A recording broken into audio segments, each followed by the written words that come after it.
Good afternoon and welcome to the Committee of Adjustment hearings for Suburban Panel 2. We're a City of Ottawa quasi-judicial tribunal that holds public hearings to consider Planning Act applications, including minor variances and the zoning requirements and consent to sever. Our hearings are now in person at Ben Franklin Place, 101 Centrepoint Drive. We also enable remote participation by video conferencing for our registered speakers. We are live streaming on YouTube and the video will be archived and available for future viewing by the public. My name is Fabian Poulin. I'll be chairing today's hearing and you can address me by my name or as chair. And with me are my fellow panel members, Jay Baltz, George Barrett, Heather McLean, and Julianne happens to be away today.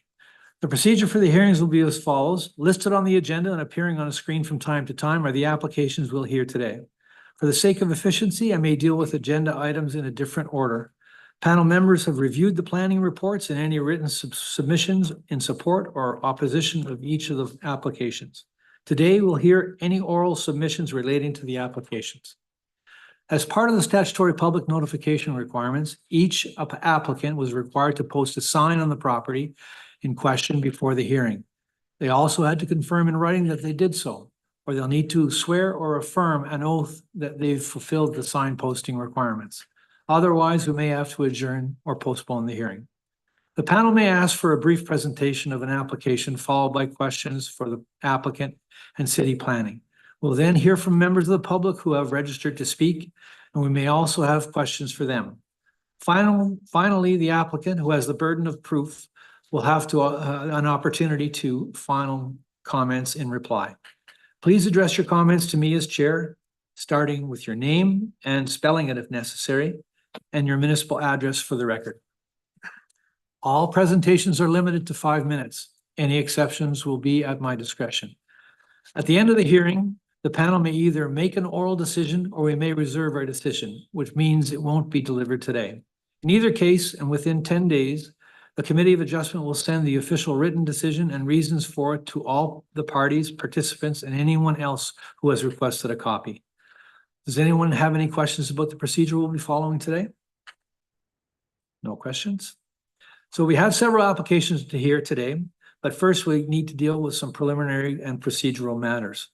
Are there any declarations of interest by any of the panel members for applications being heard today or on any of the other panels?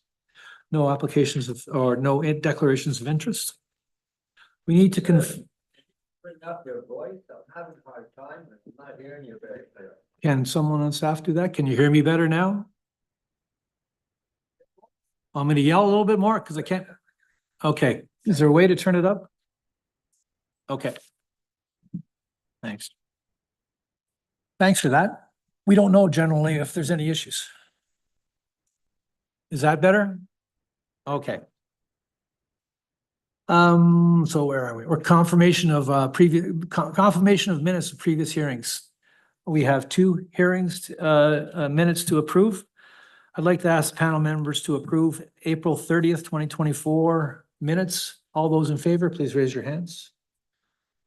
Those minutes are approved. And then those minutes of May 14th, 2024. All those in favor of approving these minutes, please raise your hands.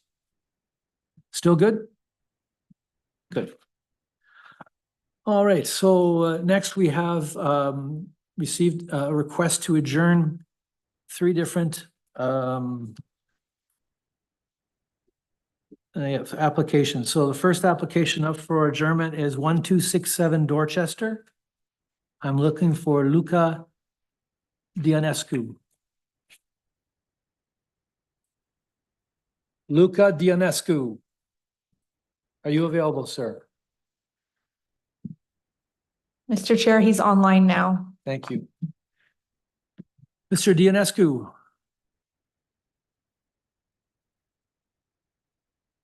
Hello, can you hear me? Yes, I can hear you now. Thank you. We have your application here for 1267 Dorchester, and I understand you're looking for it to be adjourned sine die. Is that correct? That is correct, sir. Okay. I'd like to ask the panel for approval of adjourning this application sine die. All those in favor, please raise your hands. Okay. Your application has been adjourned sine die. Thank you, sir. Thank you.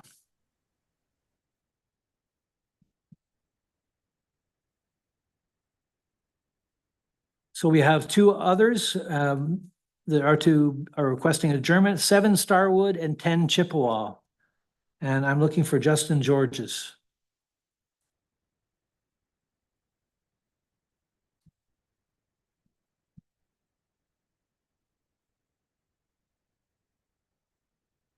I'm here. Can you hear me? Yes, I can hear you, sir.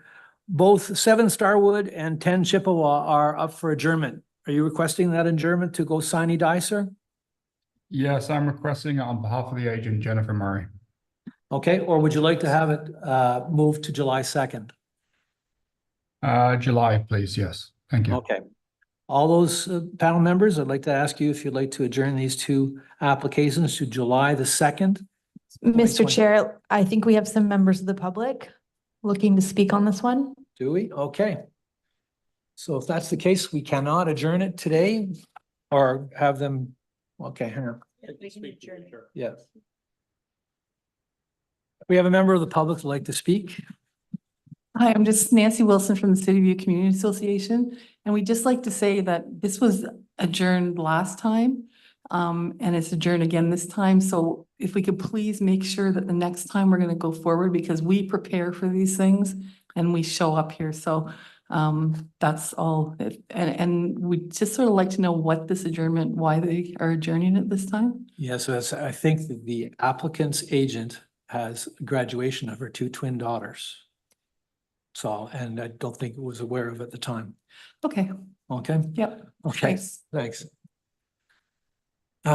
So again, we'd like to ask the panel if they'd like to adjourn this application until July the 2nd, these two applications until July the 2nd. All those in favor, please raise your hands. So the applications for 7 Starwood and 10 Chippewa are adjourned to July the 2nd. Thank you very much. Thank you. Okay, I think that's it for the administrative part. Now we'll move on to our unopposed applications. And we have two applications that are unopposed. And to be unopposed, they have to, these applications have to have no objections or concerns from the parties, the applicant, city, or the public. No amendments are required. No registered speakers are here. Sign posting and declaration was received. Applicant or the agent has confirmed that they agree with all the requested conditions, if any. No questions from panelists. So these two applications, application for 1316 Tarling Avenue. I'm asking the panel if they would approve this application. All those in favor? That application is approved. And now on to 150 Billings. And again, they have met all the criteria for an unopposed application.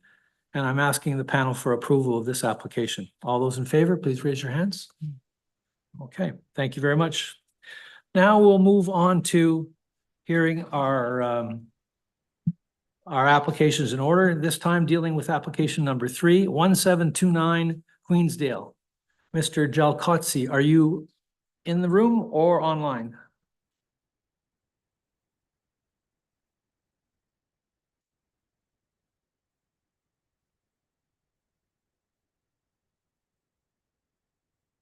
Mr. Jalkotsi.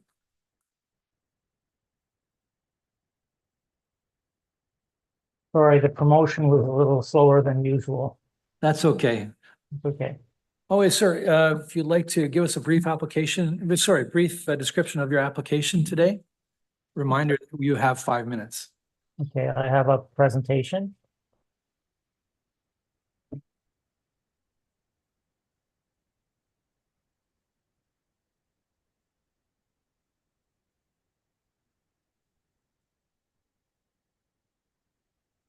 I'm not seeing the presentation yet. I'm just seeing the, oh, there we go. Thank you. Slide 2, please. So the location of the site is in the outer urban transat.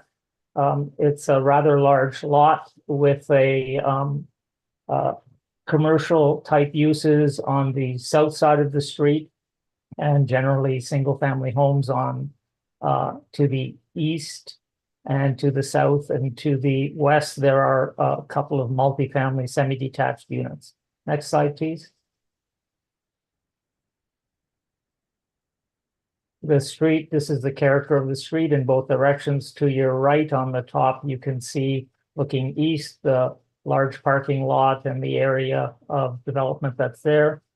And looking west, similarly, on the south side of the street, you'll see the parking lot with the commercial development and the residential to your right. Next slide, please.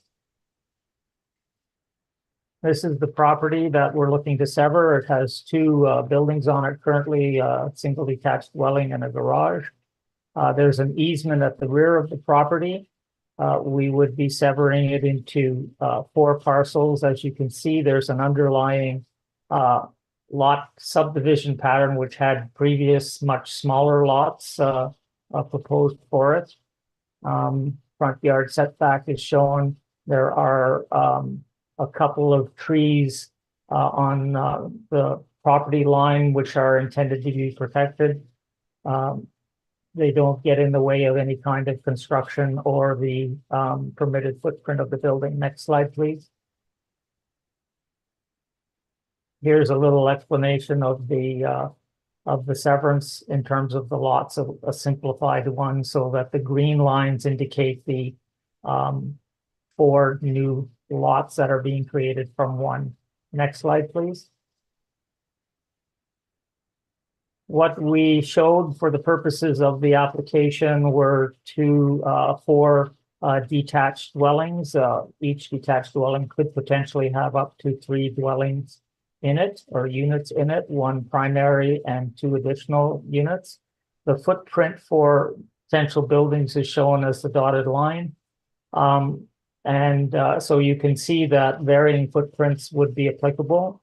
The lots would be sold. They could be utilized for the purposes of a single detached dwelling with only 1 primary residence, or they could be used for 3 up to 3 units in each. The variances are simply for the lot area. It's a bit of an unusual lot area in this location in terms of the size of the lot. This is a typical lot depth. All of the required setbacks for the buildings are going to be adhered to. Parking, if desired and installed, could be installed in 3 different scenarios. 1 to a garage in the house, another to a legal parking spot adjacent to the house, and another could be a shared laneway. At this time, we don't know what approach will be used. You'll note the shared laneway is where the existing access currently is as well. Next slide, please.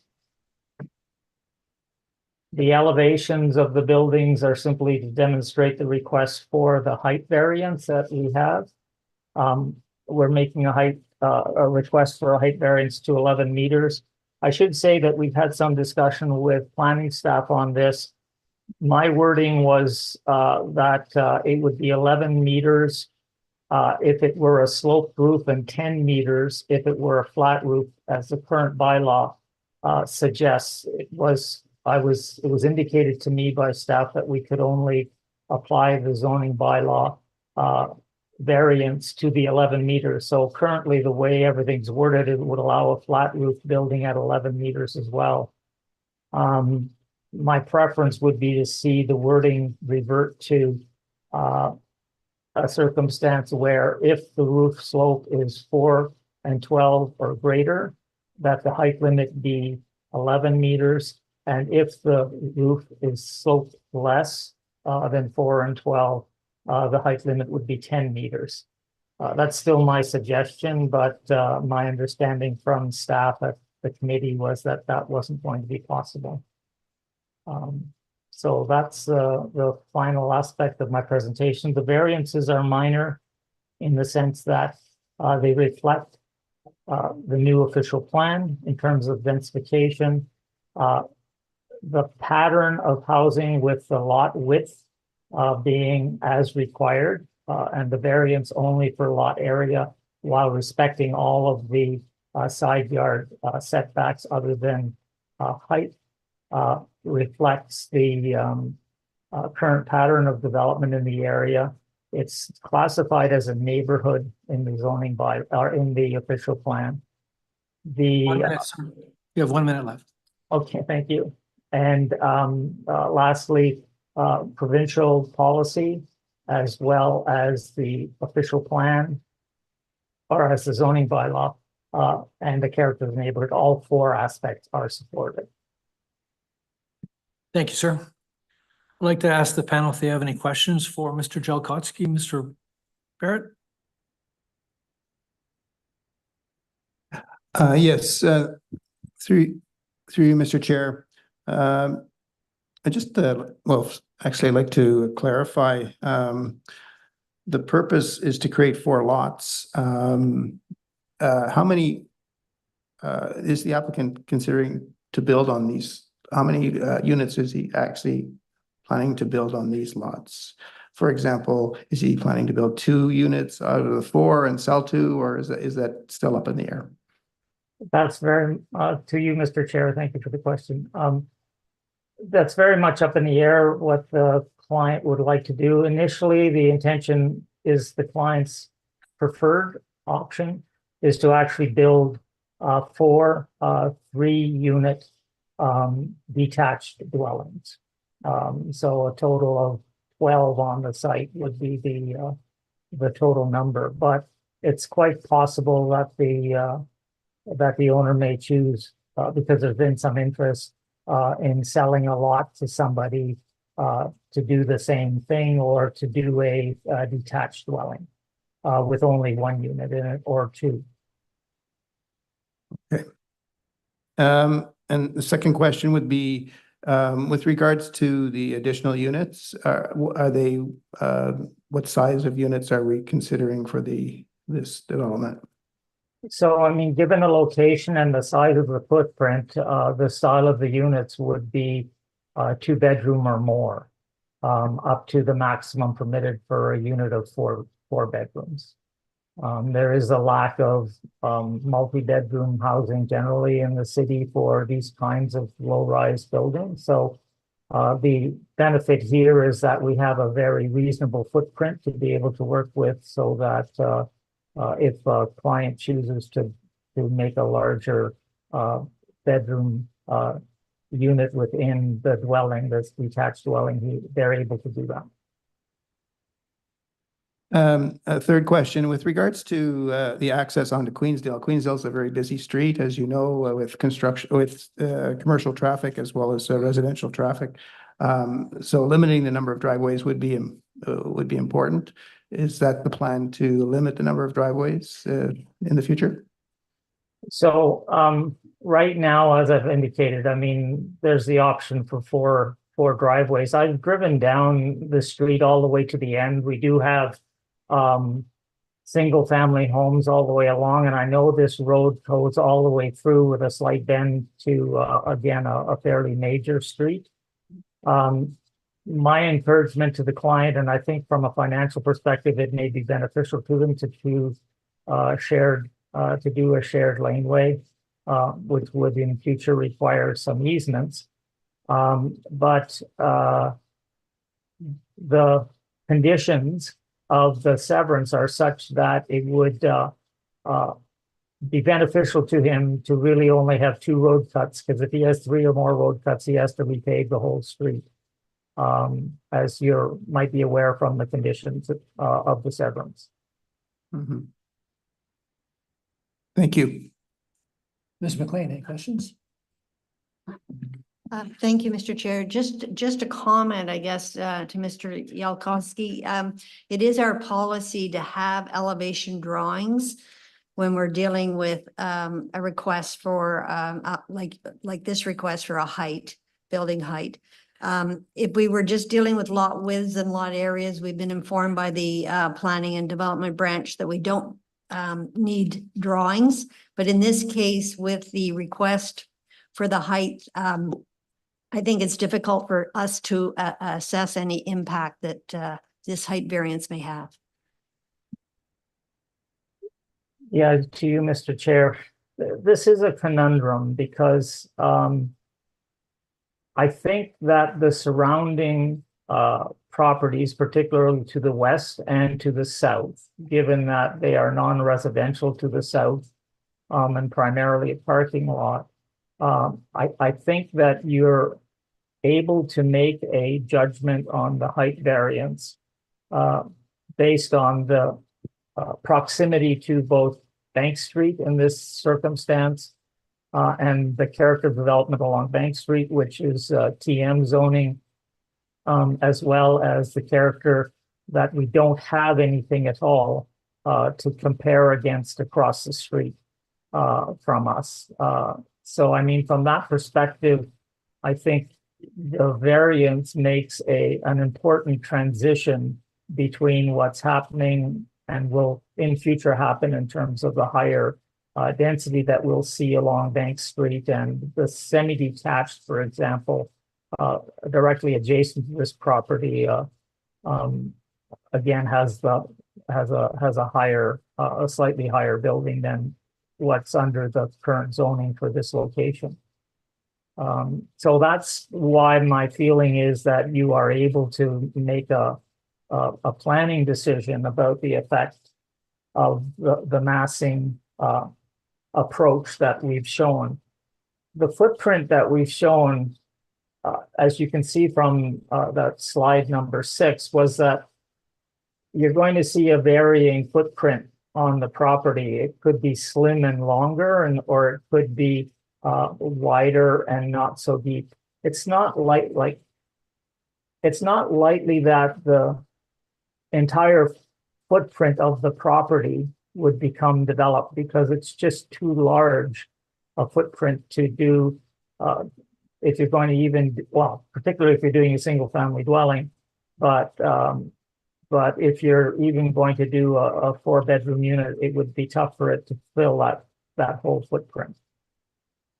So that's the reason we're trying to leave some flexibility, because from my perspective as a urban planner, I like to see variety in buildings. And this is one developer, whether or not he's going to build the same building or somebody buys a property and builds something else, the flexibility is for him to do that. And from your perspective as the committee members, you're able to see that maybe we'll get a little bit more variety out of our streetscapes than sort of 4 exactly the same buildings, because in a way that's what's been approved and that's what we need to tie it to.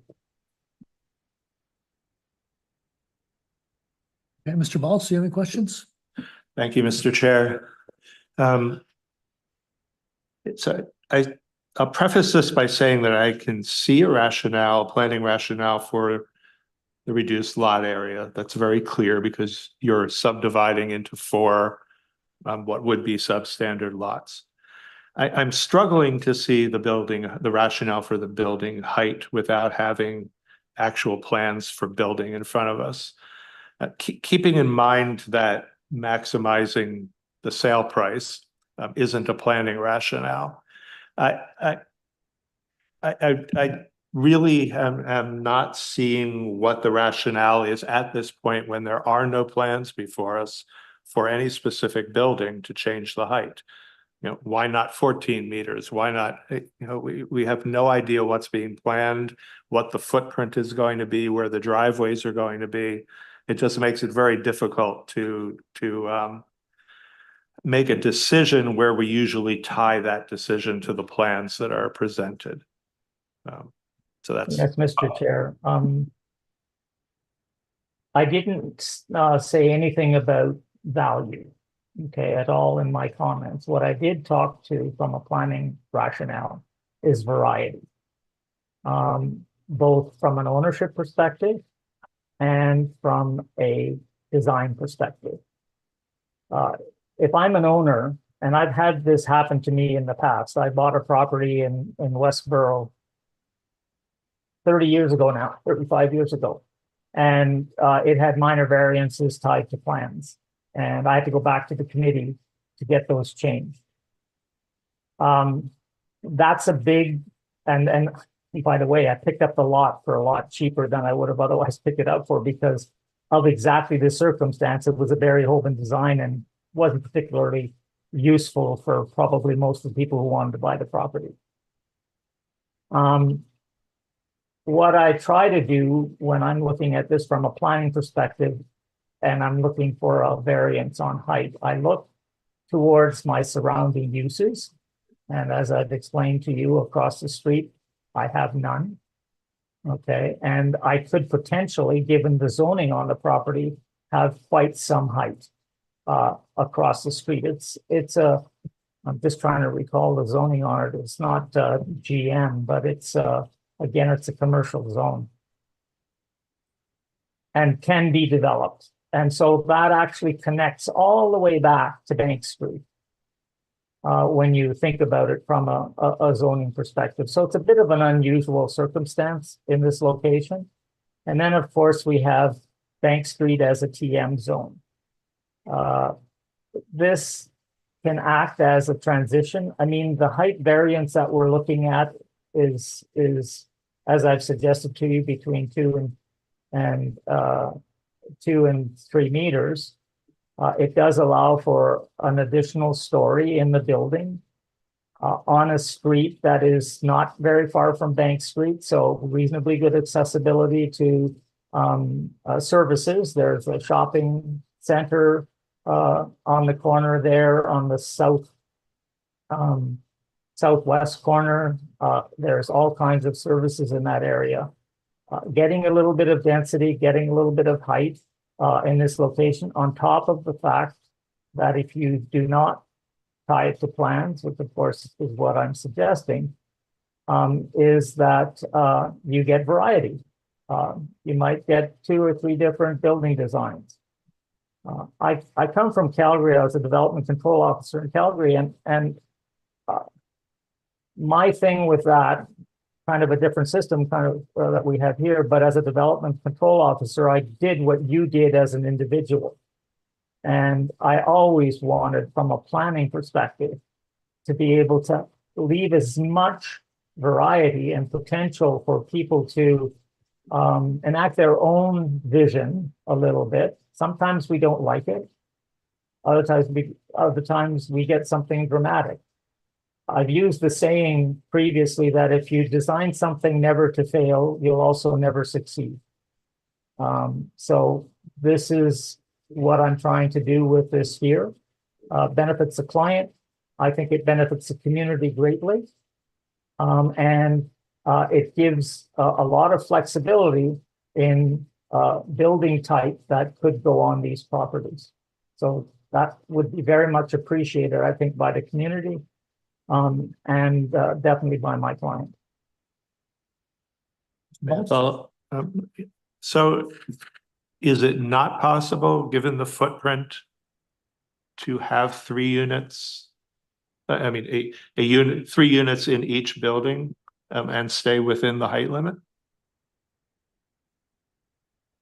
It's definitely possible, but you're not going to get the potential bedroom count that you might otherwise get. And you're also, so when you look at both cost of building and variety of building, the smaller the footprint, to some degree, with the same square footage of space, there's a dramatic difference in terms of all of your options in terms of design, in terms of whether I have nooks or decks or other sorts of things in terms of the footprint, rather than it being just a straight rectangular footprint.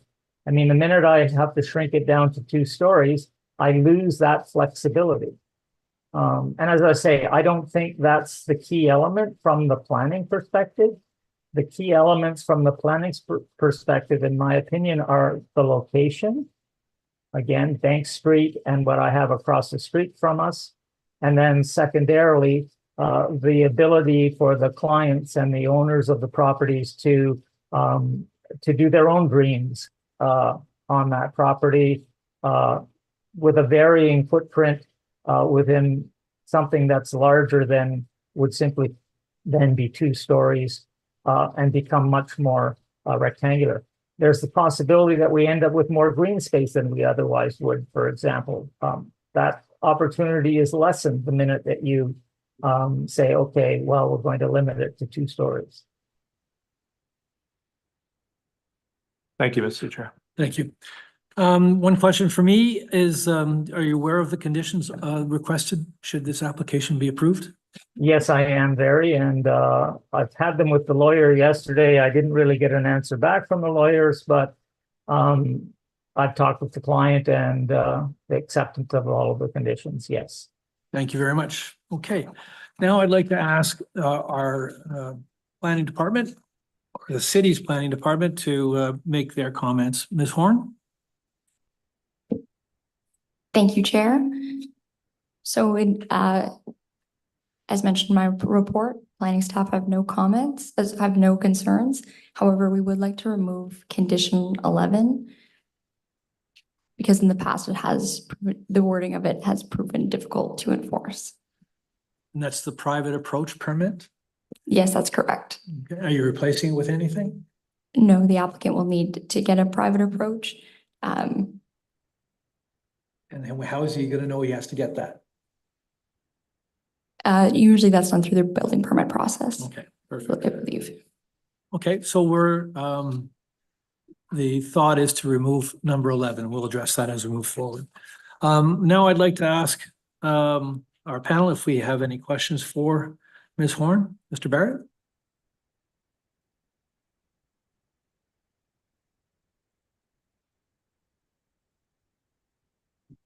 Okay, sure. Ms. McLean? Mr. Baltz? Okay, now we're back to you, Mr. Barrett. Yes, in hearing the presentation through you, Mr. Chair, question to staff. The applicant is asking for a great deal of flexibility in design and how to build these units on these 4 units on the property. Yet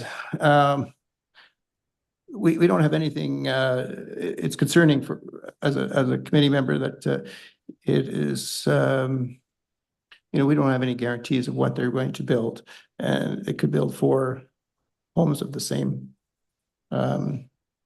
structure on these units. So that's why the concern about tied to plans is something I'm considering. What's your comment on that? Do you support the ability for them to just build whatever they want? Thank you for the question. So in terms of whether or not, deciding whether or not to tie it to plans, one of the things that we consider is, the zoning bylaw will still apply, so they will need to meet all the requirements of the zoning bylaw. So that's providing parking, the 1 required parking space per lot in the area, and to do so, it would be difficult to tie the height variance to plans, because doing so would make it difficult for them to, change the plans to provide the required parking. The reason I'm asking the question, just through you, is to if balconies are built, is there going to be privacy on balconies? Will there be, there's the bicycle, storage, the yard waste storage issue, that which are all conditions of the plan when they come forward. But there's also window glazing, possibly, if the buildings are situated. It's really left up to the planning staff to make those decisions, I guess, as they go forward. Am I true in saying that? Yes, that is correct. And when I was looking at the plans that they did provide, or the preliminary plans, I had a conversation with the applicant, and he confirmed that the balconies would meet the zoning bylaw requirements, which I believe are 1.5 meters from the side lot lines on the front and back. So again, from our perspective, those things are regulated by the zoning bylaw. And yeah. Mr. Baltz. Through you, Mr. Chair. So what I'm understanding is that the elevations and plans that we see here could not be built and conform to the zoning bylaw because they don't show the required parking. Is that correct? So a further variance would be needed or different plans? Yes, I thank you for the question. Minor alterations to the plans would be required. However, during our review, I took a look at the plans and it seems that there could be parking provided with minor adjustments to the plans. Thank you. Ms. McLean. Okay, thank you very much. Mr. Chair, Aaron O'Connell from Planning is online. Ms. O'Connell, you have some comments to make? No, I don't have anything to add. I'm just here as if there was a required question that Penelope wasn't able to support, but I didn't have anything further to add. Okay, I didn't see your hand up, so I wasn't, I didn't know that you didn't want to speak. That's okay. No. Thank you. Okay, and now I'd like to invite the members of the public, if there's anyone that'd like to make any comments on this application. And we don't have anybody registered to speak. Therefore, I'd like to ask the, sorry? Sure.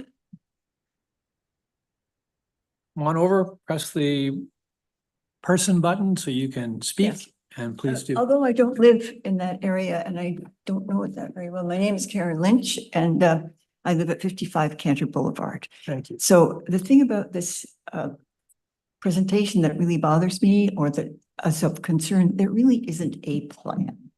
You know, there's not really a good plan and it's a speculative plan. Well, maybe this, maybe that. And I feel that if the committee approves it, it will set a precedent for other developers to come and say, well, we'd like to do this, but they'd have really, you know, they get permission, but they wouldn't really have a plan. They could do something quite different. So that's my concern. Okay. That's very simple. Thank you, ma'am.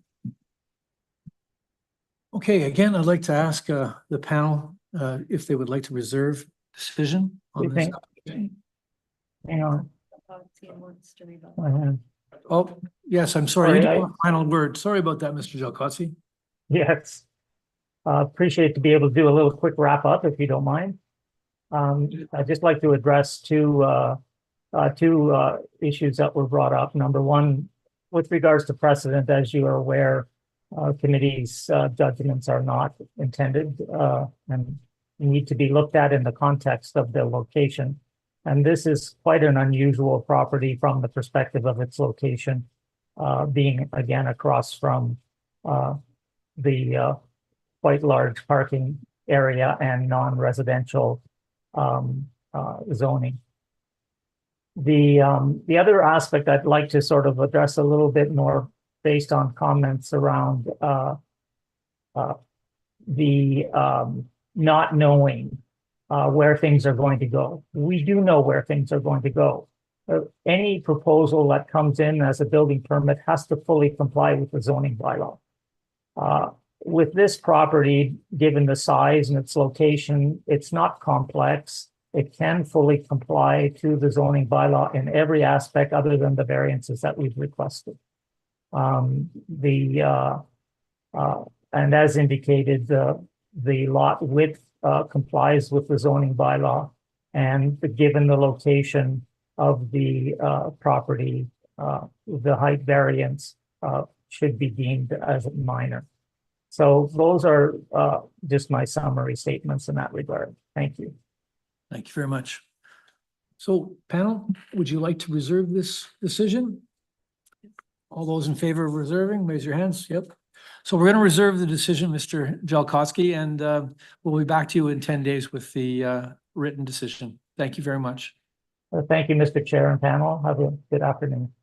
Thank you. Our next application we'll hear today is item number 430 David. Mr. Segreto, are you available, sir?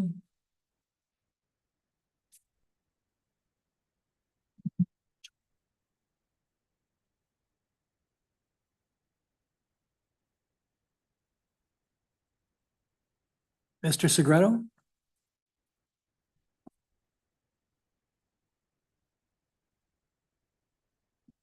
He's online, Mr. Chair. He's just being promoted now. Thank you. There he is. Good afternoon, Mr. Chair, committee members. Good afternoon. Would you like to give us a brief description of your application today, sir? Yes, sir. Basically, what I have in front of you here today is a lot that I have severed in 2017 in, I think it's the City View area. And what we're trying to do here today is we're asking for permission to do a lot line adjustment. My client, what he'd like to do is he would like to build next door a new house for himself and for his mother and father, doing a secondary unit in the basement. And the reason for the lot line adjustment is it's approximately 2.5 feet or so that we're asking to adjust the line so we can make the house slightly bigger to accommodate the needs of his parents that are going to be living with him, that they're in their mid-70s to their early 80s. That in a nutshell is what we're asking for. We're also asking for a variance for the deck in the back, the lanai. I believe it's a little bit of a projection that we're asking in the rear yard. And that would be variance number E. The other variants are basically lot width and lot area. We have similar lots across the street. There's been a lot of development in this particular neighborhood, and it's not unordinary that we're doing a development of this type of house. It's approximately 2,700 square feet or so. And my client would like to build this new home for himself, his family, and his parents. Thank you, sir. Mr. Barrett, do you have any questions for Mr. Segreto? Ms. McLean? Mr. Baltz? Okay, thank you very much. I'd now like to ask Samantha Gachin from Planning Services to make her comments on this application. Yes, thank you. Good afternoon, panelists. I have no comments on this application. Staff have no concerns with the proposed lot line adjustment and the associated variances. Thank you, Ms. Gachin. Mr. Barrett, do you have any questions for Ms. Gachin? Ms. McLean? Mr. Baltz? No. Thank you. I'd now like to ask the members of the public if they would like to come forward and make some comments. We have registered speaker Nancy Wilson from the City View Community Association.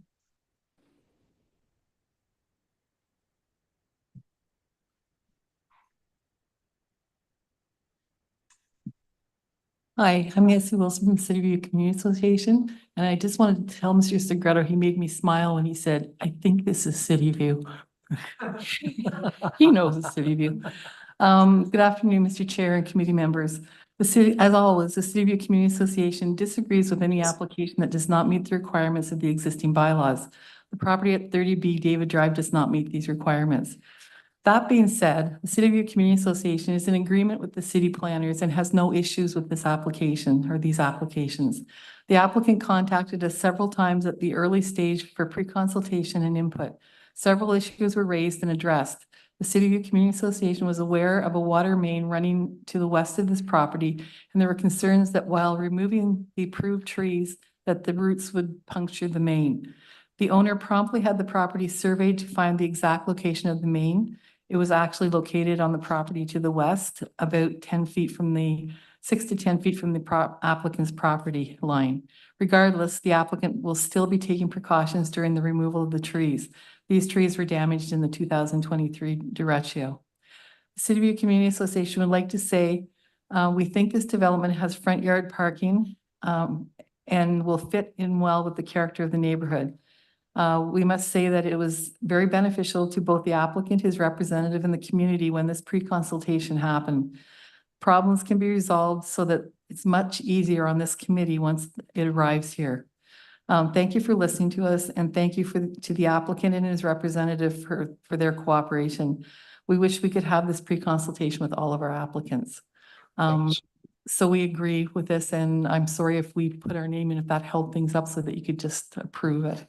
And I did speak to Teresa, I can't say her last name, who had concerns with the lanai in the back, and I explained to her how that was going to work. So she said she'd just put that comment in because she wanted to make a comment on the size of things, not to hold it up.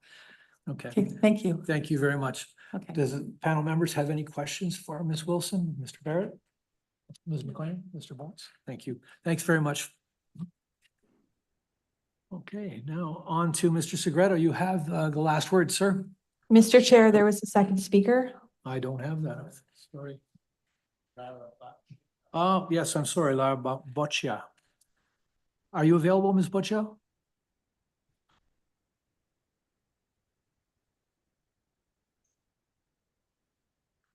She doesn't appear to be coming forward either in person or online. Just give it another second. Ms. Boccia, would you like to speak to this application?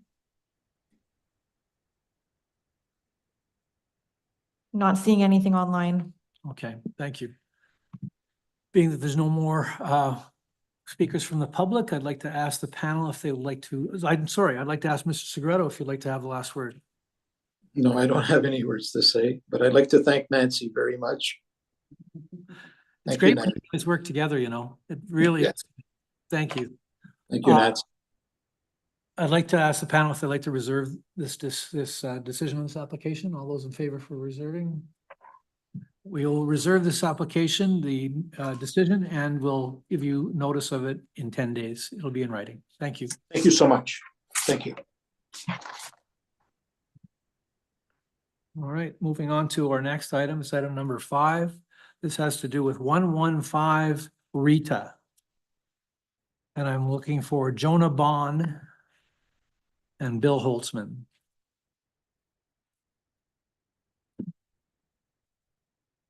Good afternoon. Bill Holtzman is not here. I'm representing the client. It's Jonah Bond, and my address is 311 Richmond Road, Suite 301. Great, thanks. Can you give us a brief description of your application? You do have 5 minutes, sir. Sure, I'll don't believe it's contentious from perspective of planning department based on what I saw, but essentially 115 Rita Avenue is on the north side of Rita Avenue. It consists of a lot with a single family detached dwelling on it. The frontage is 30.55 meters. The area is about 838.37 meters squared. And the applicant's intention is to demolish this existing single family dwelling, which is somewhat tired, and replace with 2 new single family detached dwellings. As you're aware, these lots in City View are essentially whole lots on a plan of subdivision. So we're not asking or required to seek any consent here. The application pertains to variances. The variances are with respect to A, lot frontage, and B, reduced lot area. So the newly created lots will have widths or frontages, I should say, of 15.27 meters and 15.28 meters.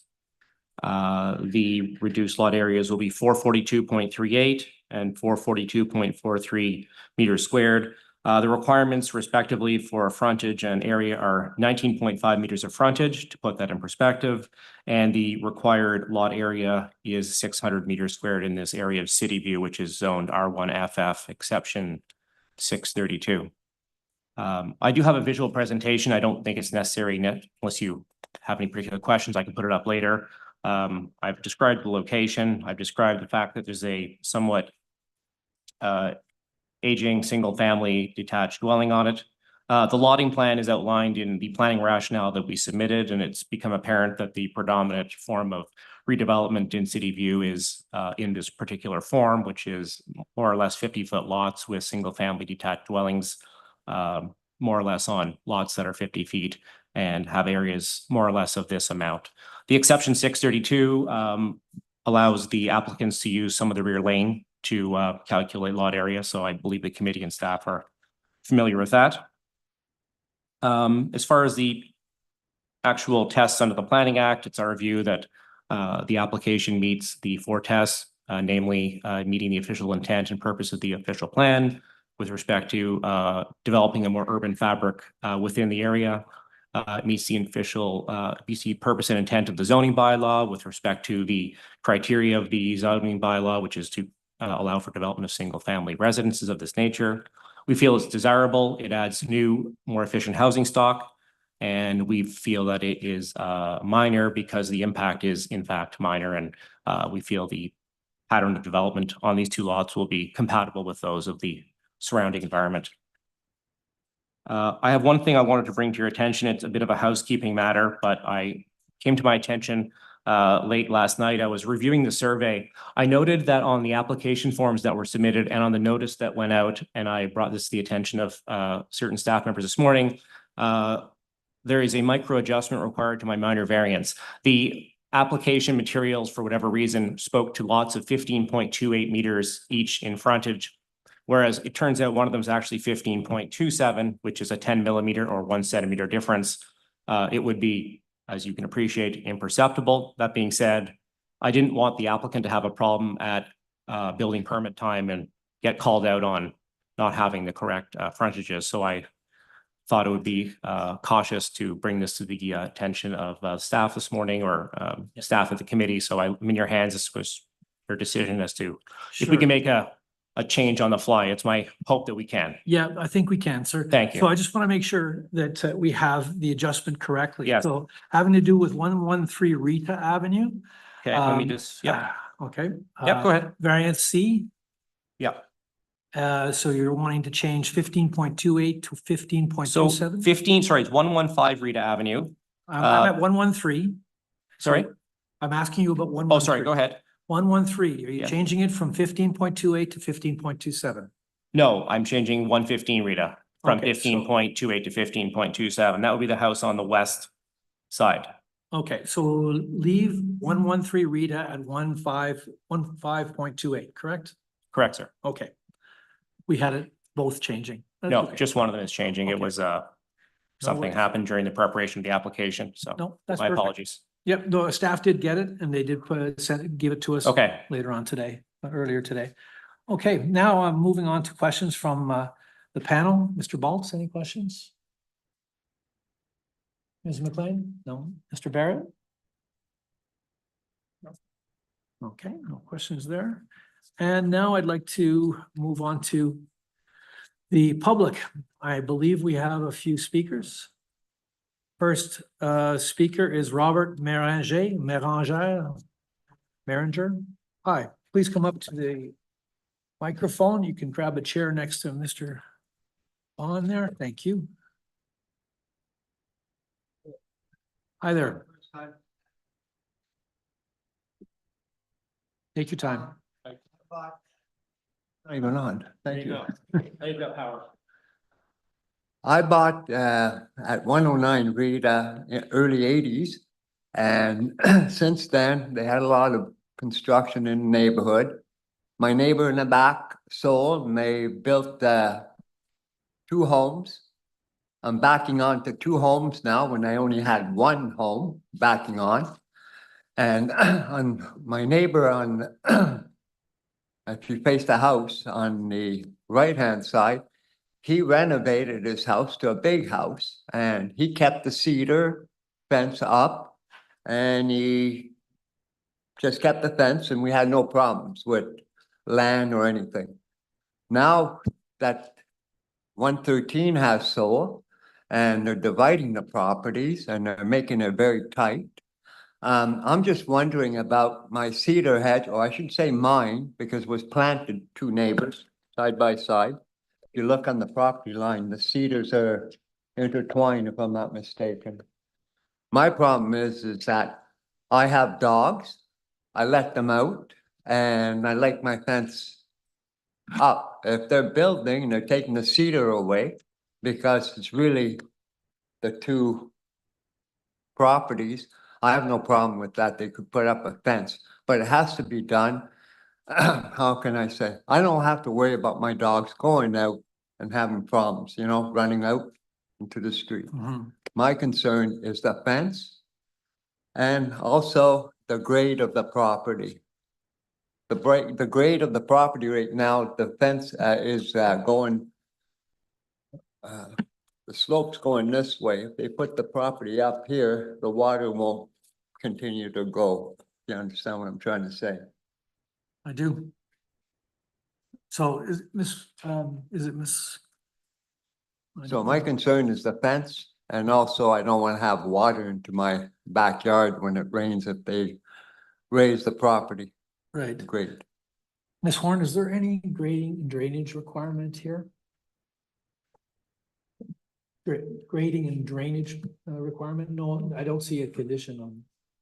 So since it's not going through a consent application, there are no conditions proposed. However, the grading and drainage will be examined during the building permit process.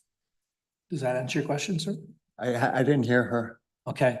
Your grading and drainage issue will be addressed at the next stage. Okay, Okay. all right. And how about the fence? That's more important, the fence. Well, Mr. Bond, do you have any comments about the fence? Yes, I can address both the hedge and the fence. So my understanding is that along the north, west, and east lot lines, there's a cedar hedge. Is that Yeah, it's all. all around surrounding? All around. Okay. I like the neighborhoods mostly. I understand. So I have been out there. So the hedges, as we've been in touch with the forester for the city, Nancy Young, and we have reviewed this matter. So in reviewing the survey, it seems that the center line of maybe I'll turn it off. Yeah, there you go. That's better. It appears the center line of the hedges are on our property, which would mean that the ownership of the hedges vests with our property. That being said, there are plans to remove the hedges along the western and the northern lot lines. If they are jointly owned, which they are not, they would require permission from the neighbors, but they aren't. Having said that, the applicant fully intends to consult with the neighbors and come up with a satisfactory strategy, but I don't believe hedges are actually protected under the tree bylaw. Exactly, yeah.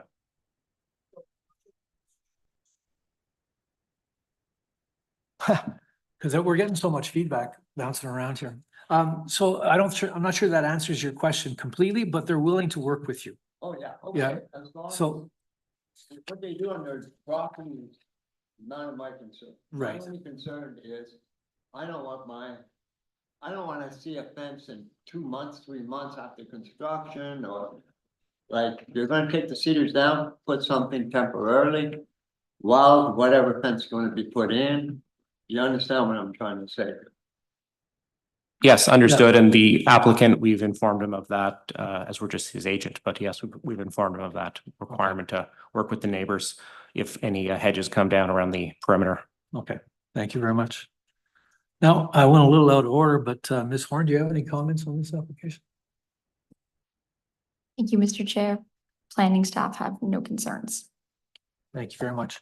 Does panel have any questions for the planning? Mr. Barrett?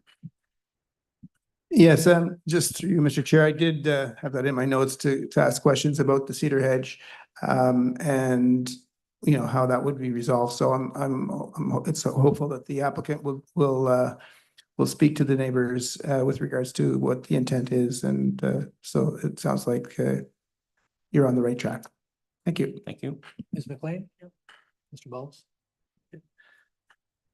Now, let's see. Mr. Bond, you have the opportunity for the last word. I have no further comments. If Mr. Chair. if anyone else has comments. Sorry, forgot this is soon. City View.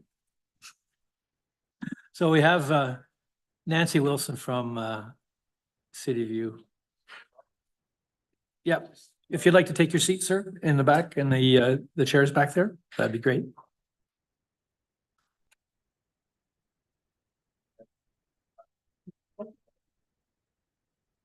Hi, it's Nancy Wilson from City View Community Association again. Again, the City View Community Association disagrees with any application that does not meet the requirements of the existing bylaw. Property at 115 Rita does not meet these requirements. However, these two-story dwellings that this developer is proposing for both 113 and 115 Rita do fit with the eclectic mixture of houses in City View due to the infill and redevelopment. This application shows double car garages facing Rita, entering by a 5.5 meter wide driveway, double driveway. City View Community Association is supportive of driveways at the front of the houses to limit the amount of impermeable area and allow private amenity space in the rear. This fits the character of the neighborhood, as the other 1,500 plus homes in City View have been constructed with driveways in front of their properties, not in the rear. We appreciate the careful attention paid to the materials, window locations, widths of driveways, the front door location that has been taken by the developer to ensure compatibility with the adjacent housing forms with respect to roof pitch and window form, and to comply with all of the other zoning bylaw provisions for infill development. Most developers push the lot coverage to the full 45% coverage or close to it, but these houses are 14.09% under the maximum amount allowed. We'd like to see that. We do want to correct a statement made by the developer that Cordova Street and Withrow Avenue connects Rita Avenue to Meadowlands Drive and are both classified as collector existing. This type of roadway connects local streets such as Rita Avenue to major collectors in a safe manner and includes sidewalks to encourage walkability. In fact, there are no sidewalks on most of Withrow, and Cordova from Withrow to Epworth does not have sidewalks either. We just have a question about the cash in lieu. No consent is required, as this property is comprised of 25-foot lots, as Mr. Bond said, that were established in 1913. This anomaly has prevented CIL funds from being collected for many years. After considerable lobbying, the criteria for collecting CIL has changed. Please confirm that this building will provide some CIL funding towards much needed parkland for our community. So we're just asking that question, if the CIL will be collected for this.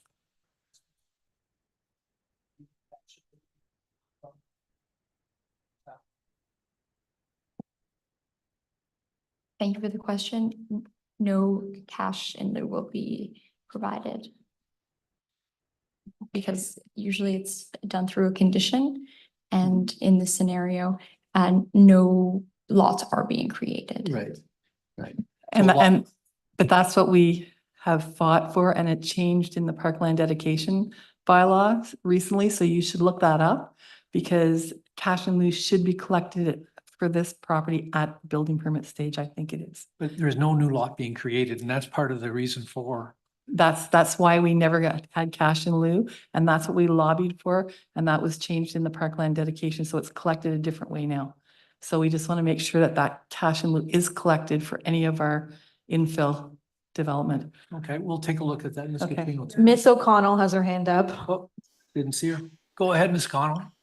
Just wanted to clarify, I think the speaker may be correct in that we're not requesting a condition through this form of application, the consent, but there are circumstances where at building permit cash in lieu of parkland is collected.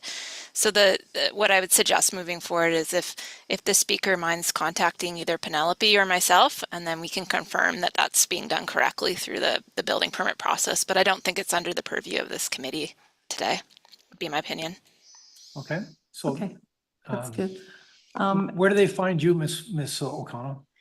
I can provide my email address now, but I don't want to waste the committee's time. Perhaps Penelope can provide it to the speaker. Perfect. That's great. Thank you.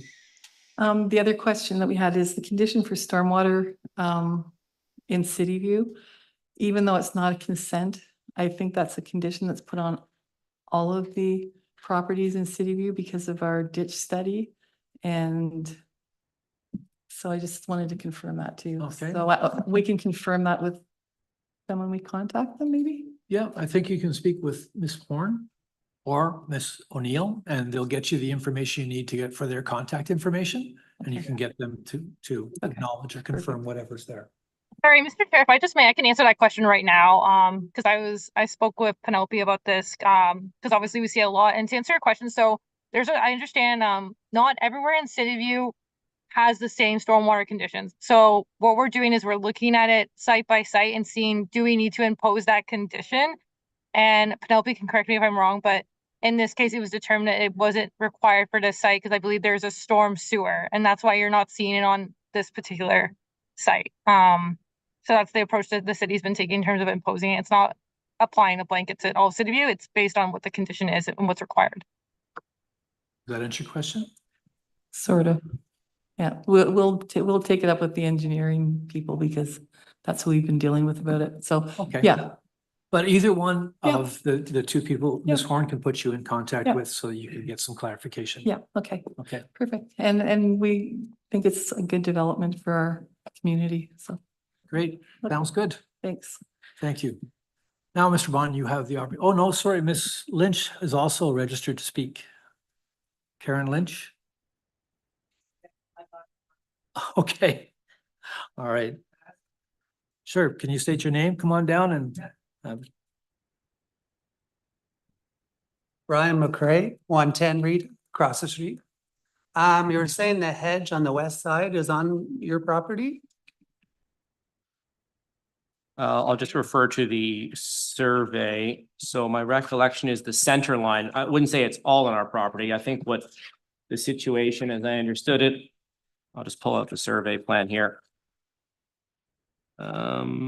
So I have a survey plan here, and it's not on the screen, but it's the survey for lots 743 to 746. And on the west side, I'm happy to show this to you, sir, over here. Yeah, the cedar hedge is predominantly on the property of my client, and I would say without a doubt the center line is on our property. A small section of the western portion of the hedge overlaps on the property to the west. Good, thanks. Do your developers plan on cutting it down? The hedges on the West side? west side, if I refer back to my tree study.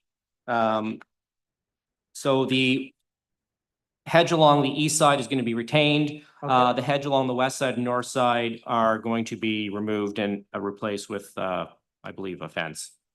Okay. The north side hedge belongs to the hydro allowance. There's 10-foot allowance under the hydro line, 5 and 5. So I don't think they're authorized to really do that kind of thing.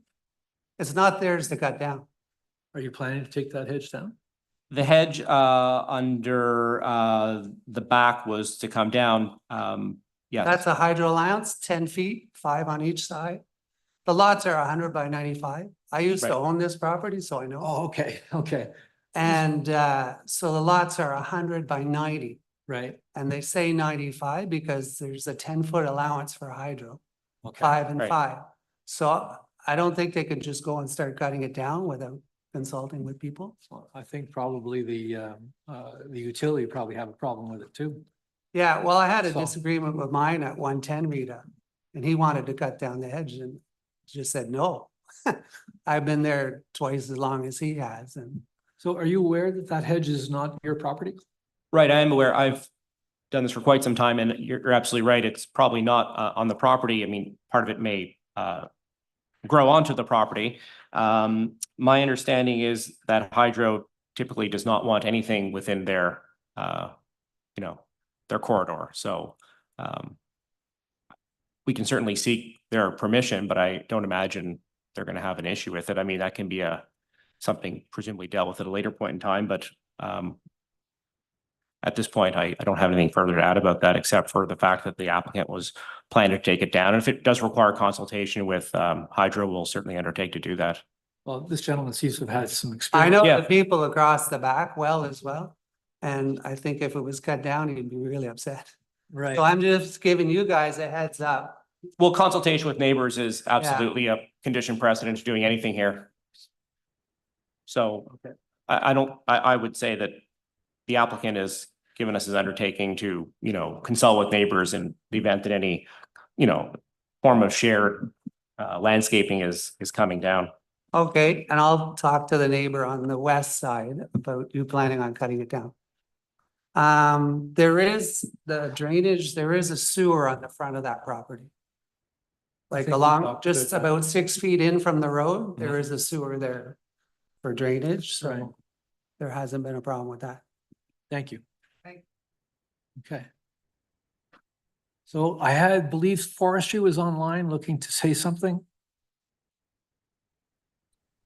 Yes, thank you, Chair. I was just going to comment on the hydro easement. I believe they would need a permit for work in that hydro easement.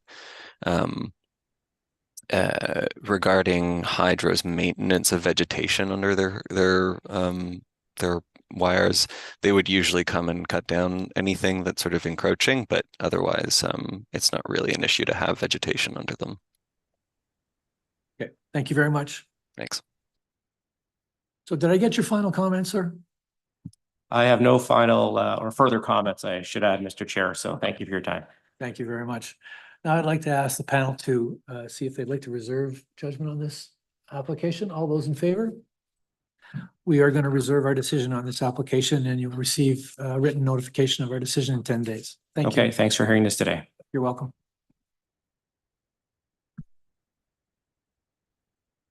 Our next item is item number 7, having to do with 1486 Baseline Road. And I hope I don't butcher your name too badly, sir. Bing Fen Lee? Yes, please.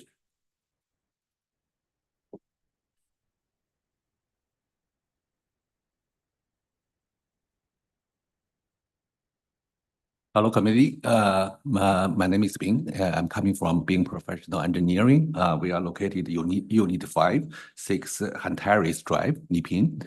So today I'm presenting my client to present his requirements for the for semi-detached house in the subjected lot 1486 Baseline Road. So this lot has been registered for several lots already based on the register plan 375.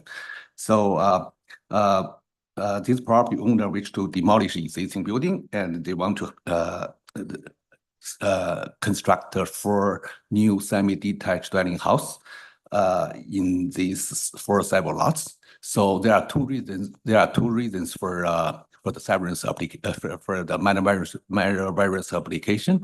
So first reason is because this lot has been registered for a long time. So the lot width and the lot area is smaller than required in the zoning bylaw. So that is the first reason that we ask for the minor variance about this part.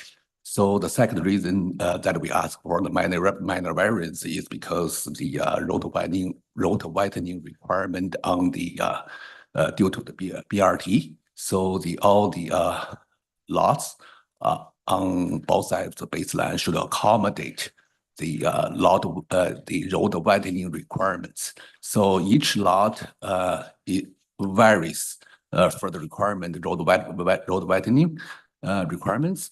This lot is approximately 3 meters that is required. So which means all the permanent structure, including the walkway and the porch, has to be like away from outside of this road widening lines, so that this entire building has to be back up about 3 meters, so that we can get a reasonable size of the building. So right now the building is about 20 feet by 55 feet for each semi, which is a reasonable size. But if we just follow the current zoning bylaw, we're gonna get about 40 feet in depth for the semi-detached, which is too small. So we are trying to accommodate the requirements from the future BRT, so that we are going to ask for the minor variance about rear yard setback, lot area, and those items should be gonna be has been shown in our applications. So we already figured out the first test for this application. So for the first part, it's based on the reasons that we asked for minor variance. The first test, the general intent of the purpose of the official plan is maintained.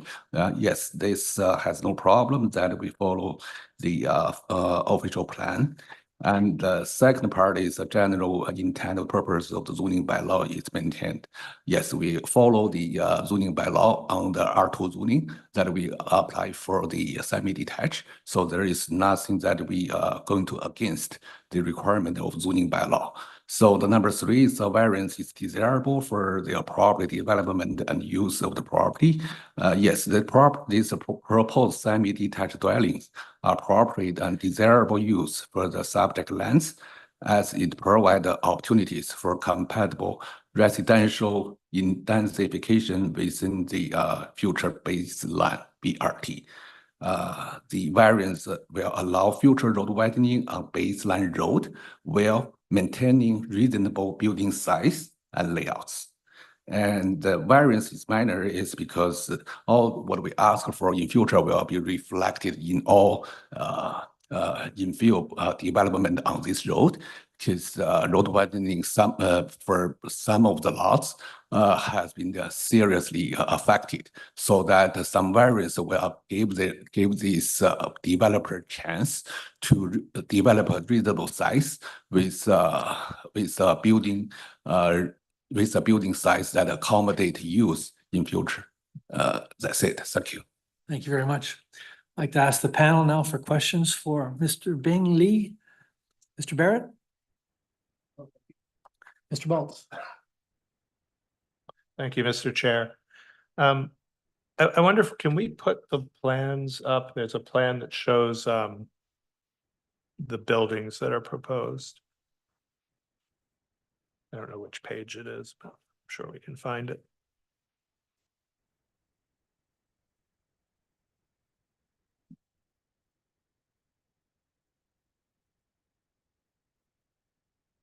I think it's the next page, maybe. At least it is in our package.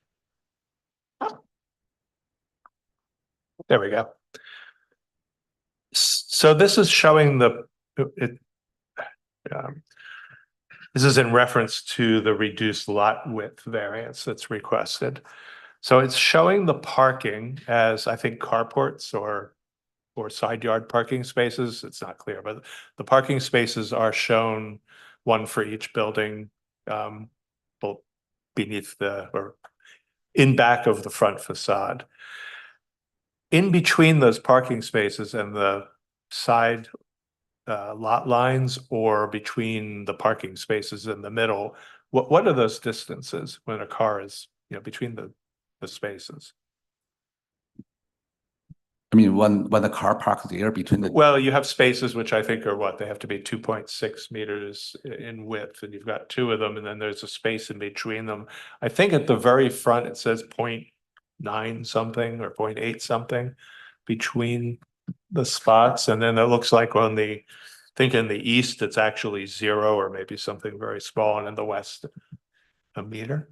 Yep. But what I'm getting at here is when cars are parked there, yep, how are the people going to bring garbage or whatever is bicycles, whatever is stored in the back, and be able to reach the front? It looks like egress, and it looks like the connection between the rear yard and the street is going to be blocked. Yeah. So for semi-detached on each side of the lot, they can go from the other side to the back to have the garbage collection. So for the one on the inner part, so they can put their garbage right in front of right at the end of the parking lot against the building wall, so that we can leave space there during the building permit application. What I'm trying to get at is when cars are actually parked there, yeah, how are you going to get a trash can or green bin or a bicycle past those cars when it looks like there's less than the width of one of those between the spaces and the side lot line or the two cars in the middle? Yeah, so for this inner part, if that is, because every residential unit, when they going to pick up the garbage for the inner semi-detached, and they probably need to have their car to be back up a little bit so that they can have their green bin, whatever, at the end of the parking lot to be pulled out. So basically that is like once a week. It's not like a pretty often to But for the functionality of a site, one of the basic requirements is that you be able to get from the backyard, where there are clearly doors and storage, to the street. But it looks like you're pathway from the rear yards and from the rear entrances to the street are going to be blocked by So parked cars. there are 4 lots. There are 4 semis.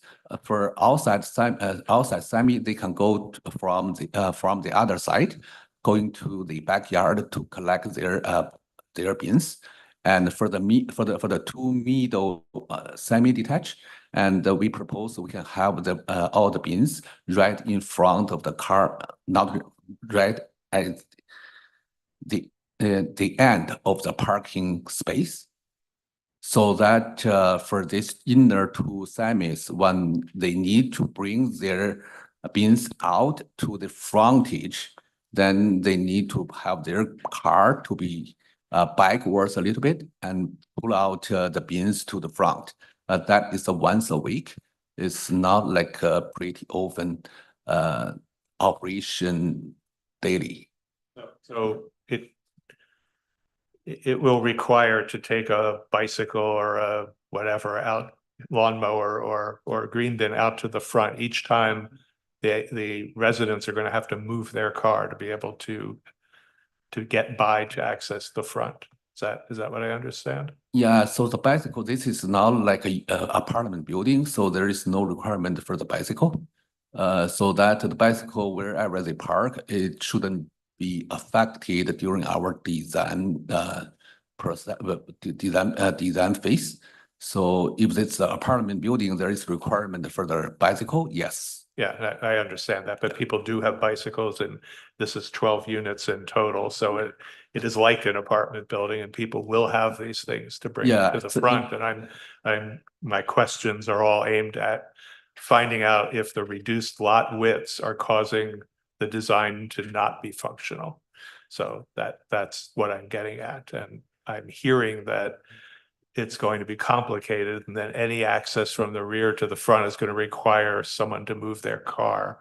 And since you have 3 units, one car is going to belong to 1 unit, but units 2 and 3 are going to have to ask somebody else to move their car, or to be honest, when you mention the 3 units on each semi, they're gonna be reality. So right now, the current zoning bylaw only allow you to have the minimum 1 parking space. So 1 unit can be considered that the main unit. The other 2 units is like secondary units. So that 1 parking basically is not enough for 3 units to be used. That is reality. That is also allowed for the current zoning bylaw. So when we talk about like 3 units on each semi, there's gonna come out so many questions that in the future we maybe accommodate the changes or upgrade of the zoning bylaw. But basically it's just like a second dwelling, second dwelling or coach house in the building. That is comply with our current zoning bylaw requirements. So 1 parking, if that is provided for 3 units, say you have coach house on the back, you have a second dwelling in the basement, you have the main dwelling unit upstairs. If you consider that it's a traditional 3 units on 1 lot, yes. So even 1 parking, that is not enough. But this is a traditional way that we deal with in the past, like several decades. Yeah, please. Microphone. At the top of that slide we just had up there, it shows that there are 2.6 meters driveway and then a 2.6 meter driveway, and it's separated by 0.89, I believe. Is that correct? 0.89 is the value of that. That's what I see, Mr. Chair. Yeah, so that's 6.09 meters. And then you go down to the size of your 2 parking spaces. Each are sorry, having a hard time reading this. 3.04. Okay, so 3.04 times 2 is 6.08. That leaves 0.1 of a meter to be able to get past. And I think what panel member Baltz is saying, it may be a little difficult, actually a lot difficult, to bring anything back in front if there are 2 cars in each one of those, or a car in each one of those parking spaces. Do you acknowledge that? Yeah, I got the point. Yes. So if the two car parking there in the situation, the people manually is not able to drive to put things out for the middle two units, two semis. Right. And so, but yeah, so that means we can just increase this space a little bit so that people can come through between the front and back. How much do you think it needs to be increased? So that I think right now is about 1 point. Well, you only got 1.1 meter, 0.01 meter between the cars. Between the cars. If I may, Mr. Chair, if we're contemplating making changes to the design, because normally it's the design before us, you may want to consider adjourning and then redesigning that and bringing it back rather than trying to change the design here at the hearing. So this part of Earth, we just shrink the building on the side of the parking space a little bit further to inner side, so that we're gonna increase the parking space, allow the people to have the things move front and back in the middle. So that shouldn't be the big change from Earth. But it has to go through the process. You have to start sort of not all the way from scratch, but you have to get the drawing that we can approve here today. So it has to be done professionally, like you are a professional planner, but it has to be done professionally and presented to us. Yeah. We can't design it on the fly here. Yeah. So basically, I want to say is so the option that Mr. Baltz is suggesting is to adjourn your application today, go back and then work with Ms. Horn or Ms. Kachin, with Ms. Kachin to find a better plan for this access to the rear yard between these shared parking areas. So this is requirements that you this is the only requirement from committee or any other things that We'll make a decision on the whole application once we receive the complete package, but it's your risk whether you'd like to go forward with it today. It may be refused. It may be refused, but if you adjourn and go back and try and resolve the issues that we're talking about, then you'll understand. Okay. So other than this, that we can modify in the near future. So anything else you want to raise your concern that we can consider together? I think this is it for now. I don't have any other comments. Mr. Baltz, do you have any other comments? No, other than maybe we should hear from Ms. Planner Gachin. Sure, we will for sure. Okay. Miss O'Connell has her hand up. Oh, okay. Miss O'Connell? Just in an effort to provide some information to the committee, the parking space dimension of the 2.6 meters does contemplate in the intention of a car parked there with the doors opening, essentially.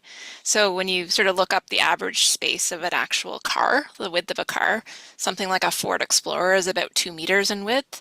So the 2.6 meters, just for information's sake, is not the actual width of a car parked there. It's the requirement for a parking space.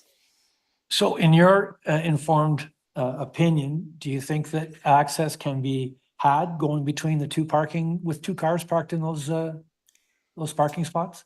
There may be, oh, sorry. There may be some maneuver. Sorry, go ahead. There may be some maneuvering required and the cars to be shifted over. I just fully for the committee's information wanted to point out that if a car is 2 meters up, an SUV, for example, and it's parked to the side, then there would be functional space between the two cars. Okay. Okay. Anything further, Mr. Baltz? I mean, no, it's really up to the applicant to decide whether they wish to address that or not. If not, we would discuss this afterward. I assume it would be reserved and make a decision. I remain concerned that no clear pathway has been designed into this from the rear to the front. for something that is potentially as dense as this development could be, right? Regardless of whether it ends up or doesn't end up as 3 units in each of these buildings, the zoning as it is, well, the provincial act as it is now allows 3 units in each of those, and we have to consider that might be what goes there. Okay, so please go ahead, Mr. Bing. So yes, that's something that I just realized based on the speech that usually the car just like a 2 meters, maximum 2 meters in width, and usually the walkway that is 4 feet in width. That can be good enough for the people pass by. So that if we have 2.6 meters, so on each in the middle gonna have 1.2 meters, which is equal to the 4 feet, which should be good for a walkway. Okay, so we're going to continue. Okay, and I'll come back to you a little later to see what you're, after you hear from our planning or the planning services and from the public, and we'll come back to you and see if you want to consider an adjournment if at that time. Okay, so we'll consider, we'll continue, and we'll go from there.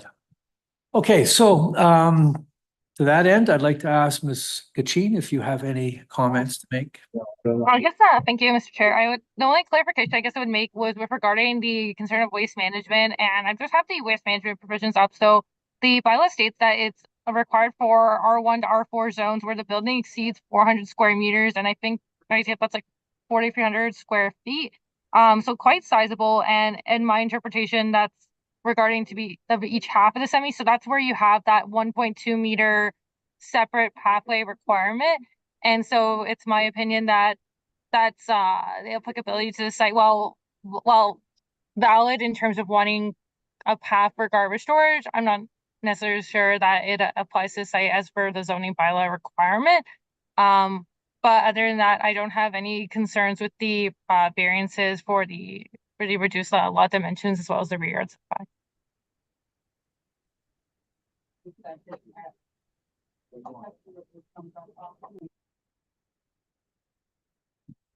Mr. Gachin, you're comfortable with the separation between those 2 parking spaces and the access to the rear yard? I am comfortable. I think that Senator O'Connell made a good point in terms of what the driveway contemplates. I mean, I'm thinking back to how on lots like the driveway serves as a walkway. In terms of you can't have in some places say you can't have a walkway and a driveway that lead to the street, because the idea is that the driveway serves as a walkway. And yeah, I don't have the separation because also thinking about between the 2 driveways, like the zoning bylaw requires 0.15 meters on each side. So technically only 0.3 is required. And I believe the applicant between the center of the 2 buildings is fingerprinting 0.6.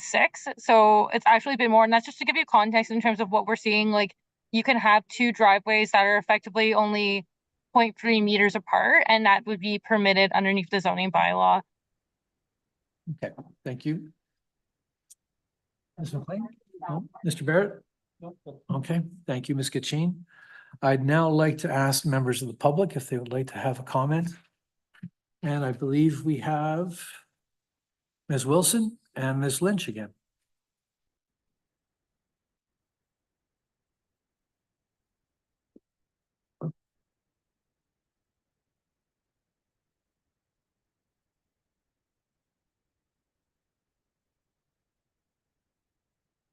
Hi again. Good afternoon. First of all, I'd just like to say to the applicant that reality is the people's lives, not buildings. And I'd also like to say that if I was in a wheelchair and I was trying to get from the back to the front, it might be quite difficult. Anyway, the City View Community Association opposes any application that does not meet the requirements of the existing bylaw, and the property at 1486 Baseline Road does not meet these requirements. In order to be approved by the Committee of Adjustment, all 4 tests must be met. The requested variance to facilitate the development of these new semi-detached bungalow or dwellings on an undersized lot does not meet the general intent and purpose of the zoning bylaw. The city planner says that there's no issues with this proposal, which has 4 private approaches, and yet the same planner's report notes Transportation Engineering Services recommends shared driveway access as opposed to separate driveway accesses to limit the number of private approaches and reduce conflict points with vulnerable road users per section 4.1.2.4 of the official plan. Please note that Baseline Road is designated as a route for the Crosstown Bikeway. Our infrastructure. The City View Community Association maintains that the infrastructure in City View still does not support this level of intensification. When infill occurs, lot coverage increases and the green space and trees that absorb the stormwater are removed. Our community's drainage is affected. City View has no storm sewers. The city is currently working on a plan to improve the extensive drainage issues in City View. It should be noted that this is a 10-year project dependent on the availability of funds. We had concerns with this property last year when it was severed. This level of intensification also affects our infrastructure, including water and sewers.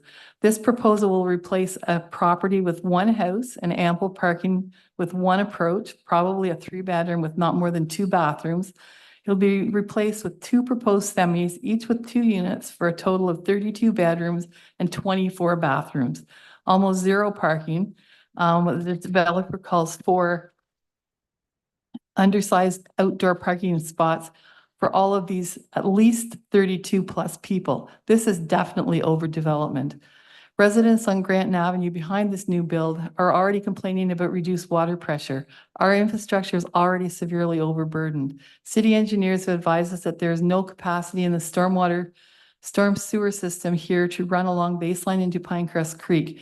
And yet these proposed infills will require increased storm sewer capacity as natural drainage will be greatly reduced. Although the official plan is mandating this type of densification, it can only be done when the services can support it. The infrastructure in this area is aged and has never been upgraded for probably 70 years. Also, the official plan recognizes that when areas are intensified, other infrastructure such as parkland, sidewalks, school capacity, traffic, cycling, and walkability require updating and improvements. Our community is still waiting for most of these things. The trees, the TIR indicates that 7 of the 13 trees will be removed. Another earlier TIR suggested 11 trees would be removed. This TIR is very confusing as it seems the arborist is confused as to the ownership of the 13 trees and what will stay and what will be removed.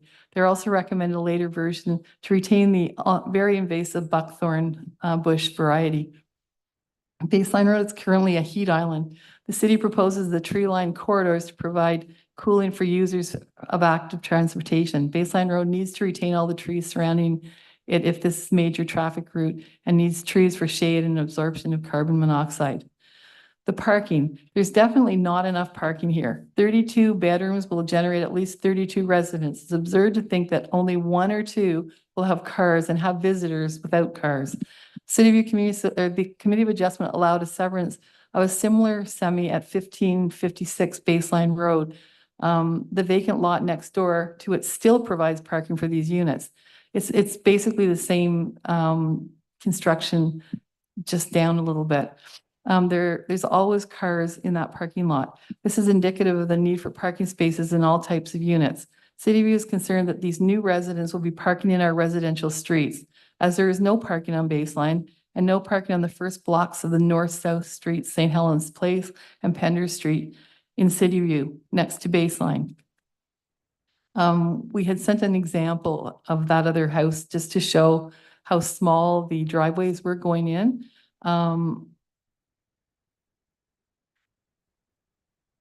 And just to show that there's always cars parked in that parking lot to the side, but it's been severed off and it's going to be built there too. So that'll take away in front of, will only hold bikes, motorcycles, and small compact cars. This new development on 1486 Baseline will be moving from 1 driveway to 4 driveways onto a busy Baseline Road where our rapid transit will run and where sidewalks and cycling paths run along the sides. This seems to contradict the planner's report of May 17th, 2024 listed above, which recommends using shared driveways. So there's going to be 4 cuts out onto Baseline Road. How are those cars going to back out onto busy Baseline Road that's supposed to be rapid bus transit, have bicycle paths, have sidewalks. How are they going to do that? 1 minute, ma'am. Okay, and that's it. Thank you very much. Okay, thanks. Okay, I'd like to see if there's any panel member who'd like to ask some questions of Ms. Wilson, Mr. Barrett, Ms. McLean, Mr. Bolts. Okay, thank you very much. Ms. Lynch is the next speaker from the public.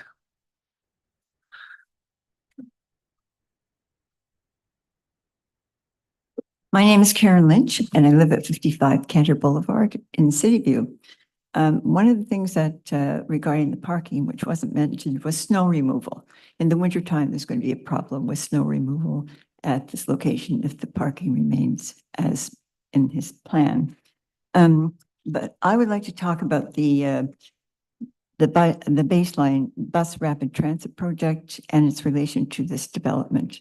And although the city has proposed the baseline bus rapid transit corridor, and it is included in the new official plan, although its construction is some years away and dependent on provincial and federal funding, I think it is a good idea to look to the future and see the effect that it might have on this development, or that the development will have on the future corridor. So the city has completed the environmental assessment to construct separated sidewalks, cycle lanes on each side of baseline, and 2 bus lanes and a median and bus stops through the center. And some 14 properties along baseline and Cityview have been identified for expropriation or partial expropriation for the BRT. As indicated on the site plan drawings, it seems that 1486 baseline is one of the properties that will be partially expropriated. I wonder what this will affect the property size, even smaller than what is represented here, and is therefore further from our bylaw requirements. The proposed design does not support the official plan's BRT. The 2 driveways proposed for each semi would result in 4 cuts to the curbs to replace 1. Cars would be backing up through pedestrian sidewalks and along cycle paths, in addition to be extremely close to the busiest intersections in the city. This baseline Clyde intersection is slated to become even busier in the next few years due to impending major development. So to me and others, this project does not seem to be very far seen or safe development.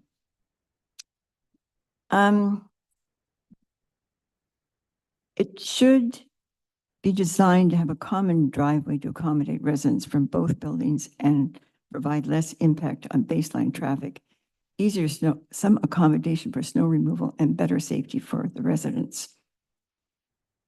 This project, with its many bedrooms and bathrooms and multiple driveways, but little parking, is definitely overdevelopment, and the variances are not minor in nature. I'd like to say a little bit about the trees on the property. I'm wondering if the trees on the plan are proposed replacement trees, or are they like cosmetic trees that go with the plan, you make it look good.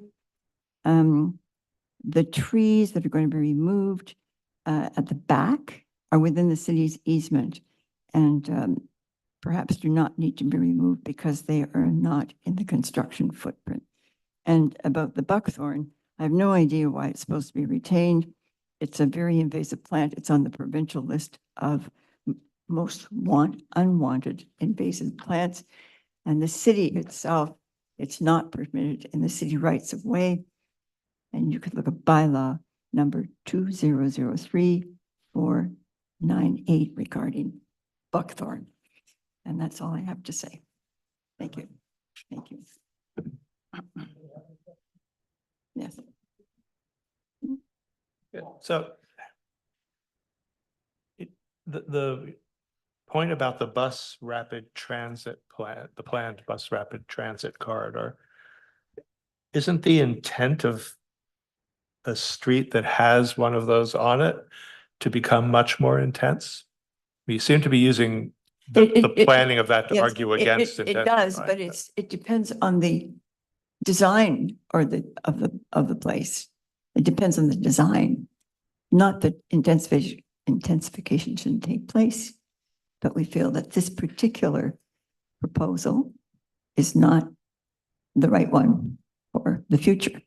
And that was because of the driveways? Driveways, yes. And, you know, even though the intensification is going to take place, people are still going to have cars. And the lot is really, you know, maybe instead of the number of units could be reduced. That then goes against the intent of the Well, official plan that may be, but to, yeah, but it also has to be safe. You have to have safe development too. So, and if people can't if there's no wheelchair access, there's no room for, you know, cars with children.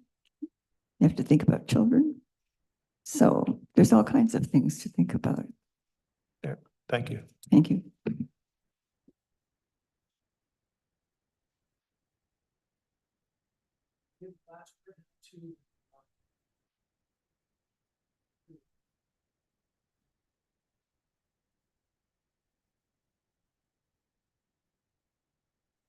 Yes, I heard the comments from the neighbors and the community association is fully respect what they concern. So so as you mentioned that this is in the area for the future BRT that people will take the public transit instead of too many cars.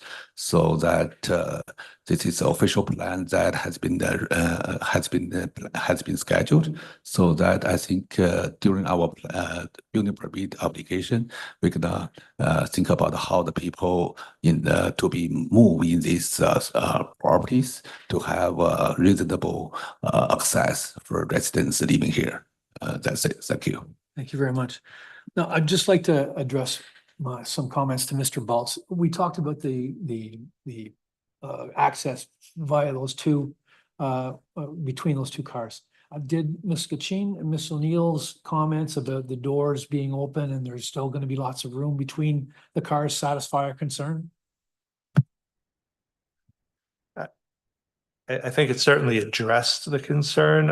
I'm still not convinced that in the real world, when there's snow and whatever, that you can get by that, but I would be willing certainly to look at it. Okay, when we so discuss it. my point of asking the question is that, as I promised, I would offer you the option to adjourn this application to address that particular issue that Mr. Baltz and I had with the access to the rear between those two cars.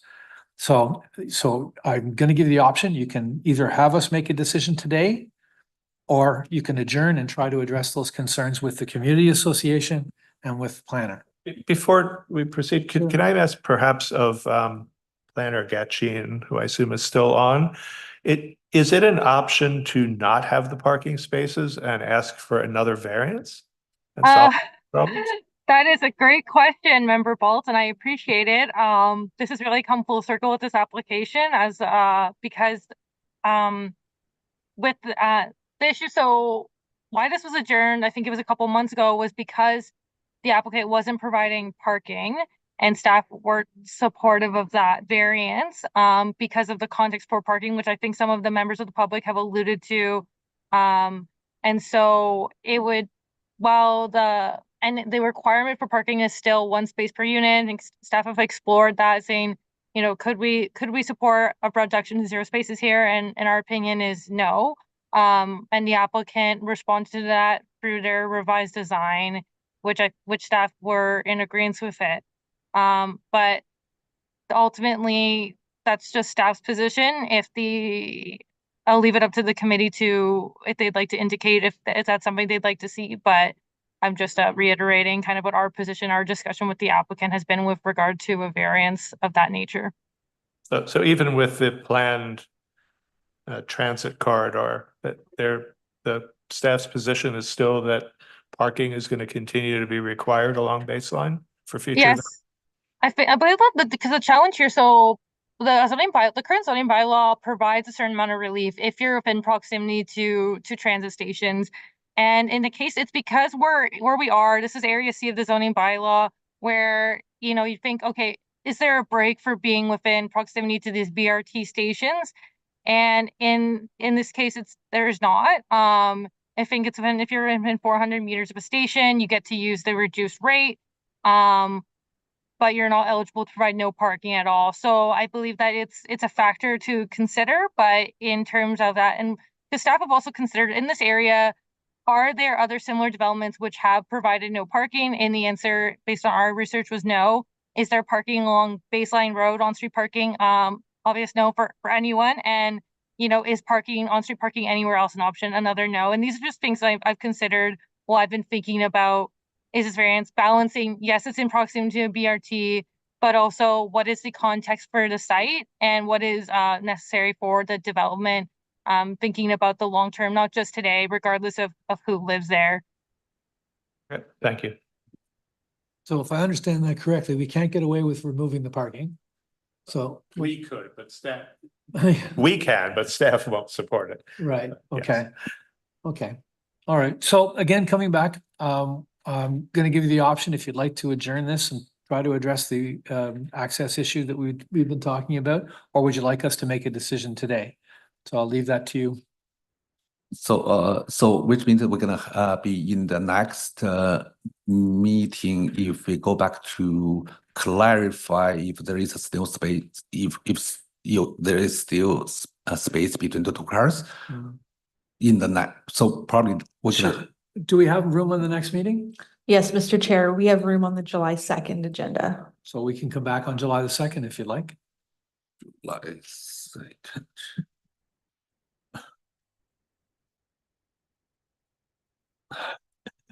Not enough time, or? Yeah, but The next meeting after that would be July 16th. Okay. so which means that we just suppose we're gonna go to the next meeting July 2nd. July 2nd if you'd like, or July 16th.